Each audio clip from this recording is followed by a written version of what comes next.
Hello everyone, I'm Lutfian Hadiarso. Today I want to talk about the misconceptions surrounding sex education and the effects of the lack of sex education and those misconceptions. So let's delve into the first part. Here I have a few myths and I want to set them straight. The first one is sex education encourages teens to have sex. This misbelief is one of the factors that sex education still lacking and happening.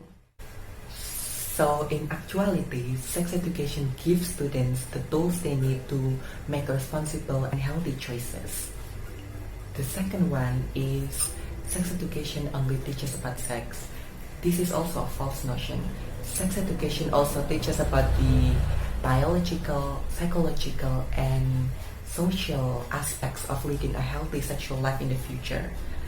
This consists not only about the physical acts of sex, but also anatomy, gender identity, awareness of sexual abuse, consent, birth control measures, and prevention of STIs and AIDS. These misconceptions will have severe consequences if they're still being believed and not being corrected.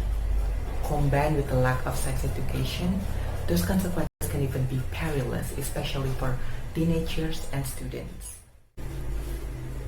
Let's see what those consequences are. The first one is lack of knowledge about STIs and STDs. Without the knowledge about sexual health issues, teenagers will not know about STIs or sexually transmitted infections and STDs or sexually transmitted disease such as chlamydia, gonorrhea, and genital herpes. The second one is a risk of unwanted pregnancy. Believing that birth control doesn't work can lead into the abandonment of contraceptions altogether. This can result in unwanted pregnancy, which can be dangerous, especially for teenagers because their body is not ready to conceive a child yet. The next one is impacts on sexual behaviors.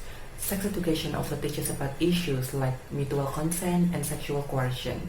Children who are not educated on matters related to their sexual well-being are vulnerable to harmful sexual behaviors and less well equipped to report inappropriate touching or abuse. And the fourth one is less understanding about gender and sexual diversity.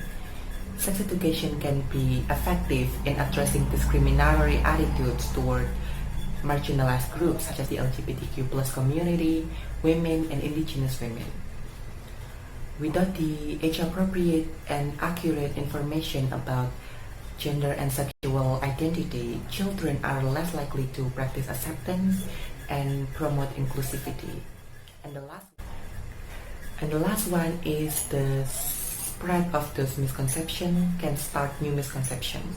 The example is, not that long ago there was a news saying swimming in public pool can lead to pregnancy. It's false because, as you may or may not already know, sperm can only live for a short period of time outside of the body, especially in chlorinated water. So the chances of pregnancy after swimming in a public pool are slim to none. The solution for these consequences lie in the knowledge given by sex education. Sex education is necessary because it can help dismantling those misconceptions and prevent these effects from happening. That's all from me for now.